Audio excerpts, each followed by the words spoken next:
Let us continue lymph today. So, the interstitial fluid or tissue fluid, when it enters into the lymphatic system, it is called lymph. What are the functions of the lymph? Lymph transports oxygen, nutrients, hormones, etc. to the body cells and brings CO2 and metabolic waste from body cells to veins. Coming to lymph nodes, which are present in the lymph vessels, they produce lymphocytes. So, the lymph transports lymphocytes to blood. What is the function of lymphocytes? Lymphocytes destroys any foreign particles or microorganisms or pathogens in lymph nodes when they enter into the lymph nodes. And moreover, lymph absorbs fats from the intestine. The lacteals or lymph capillaries are present in intestinal villi. In digestion, we discussed it about it. And these lacteals release absorbed fats into bloodstream. Next thing, next concept, circulatory pathways. Already you had an idea because it was there in intermediate first year. So there are two types of circulatory pathways: open circulation and closed circulation. Open circulation means the blood pumped by heart into open spaces called sinuses through large vessel like aorta. Example, arthropods and mollusks. In arthropods and mollusks, they have open circulatory system. Coming to closed circulatory system, blood pumps here by the heart always. It is circulated by network of blood vessels. Example, annelids and all chordates will have closed circulatory system. In all vertebrates, heart consists of two chambers, either auricles and ventricles. Auricles may be one or two, ventricles may be one or two are present. In lower vertebrates like fishes and amphibians, mostly will be seeing sinus venosus in fishes and conus arteriosus or truncus arteriosus and sinus venosus in amphibians. In addition to auricles and ventricles, these chambers are present in fishes and amphibians. All vertebrates contain muscular heart because it has to contract. So it should be made up of muscles. Fishes have two-chambered heart consisting of one atrium and one ventricle, like this, one atrium and one ventricle. And sinus venosus opens into auricle, and venous will supply blood by the aorta. And next, because here impure blood flows through the heart, it is called venous heart. Let us discuss about the circulation here following up. And coming to the lung fishes means dipnoi, the fishes which possess lungs for respiration. From that dipnoi only amphibians will evolve. So coming to lung fishes, amphibians, three-chambered heart is present. In reptiles also three-chambered heart only, two atria and a single ventricle is present, but incompletely divided ventricle is present in reptiles.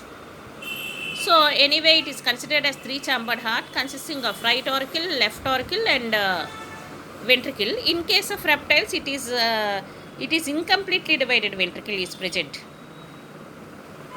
Some more evolved than amphibians. And here sinus venosus is seen and truncus arteriosus is seen in amphibians. And here in reptiles, systemic arch and pulmonary arch is also seen, but whatever is there, here the blood is mixed because incompletely divided ventricle is present. Coming to not all reptiles, in crocodiles again, completely divided into four-chambered, like birds and mammals. The heart is completely divided into four-chambered heart, consisting of two atria and two ventricles, like this. Right auricle, right ventricle, left ventricle, both are completely divided. And here pulmonary trunk which arises from right ventricle and aorta arising from left ventricle. Aorta supplies pure blood to all parts. Pulmonary trunk carries impure blood to lungs. Like this, completely evolved heart is seen. So coming to fishes, just now I told you heart pumps deoxygenated blood to the gills through aorta. So here deoxygenated blood in the gills will be oxygenated, and that will be supplied to the body parts, and the deoxygenated blood from the body parts again enter into the heart, sinus venosus of the heart.